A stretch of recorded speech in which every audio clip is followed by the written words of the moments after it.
J'aimerais quand même qu'on choisisse un texte de Barthes, Sévéro Sardouille. Je vais lire un texte de Roland Barthes qui fait partie du Roland Barthes par lui-même et qui est une lettre qu'il a reçue. Le texte s'appelle Lettre de Gilali. Reçois mon bonjour, mon cher Roland. Votre lettre m'a fait un très grand plaisir.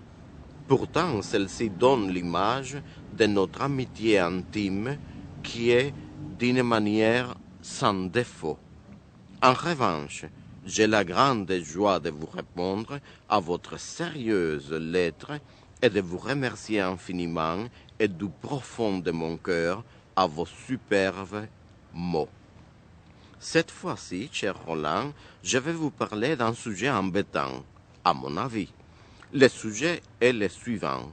J'ai un frère, moins âgé que moi, étudiant en troisième, très mélomane, aimant la guitare et amoureux. Mais la pauvreté le dissimule et le cache dans son monde terrible. Il y a mal au présent, qui dit votre poète, et je vous prie, cher Roland, de lui chercher un travail dans votre aimable pays, dans les brefs délais, puisqu'il mène une vie pleine d'inquiétudes et de soucis. Or, vous savez la situation des jeunes Marocains, et cela vraiment m'étonne et me refuse le sourire radieux. Et cela vous étonne même si vous avez un cœur dépourvu de xénophobie et de misanthropie. En attendant impatiemment votre réponse, je demande à mon Dieu de vous garder en parfaite santé. Voilà la fin de la lettre de Gilali et voilà les commentaires très brefs de Roland Barthes. Délice de cette lettre, somptueuse, brillante, littérale et néanmoins immédiatement littéraire.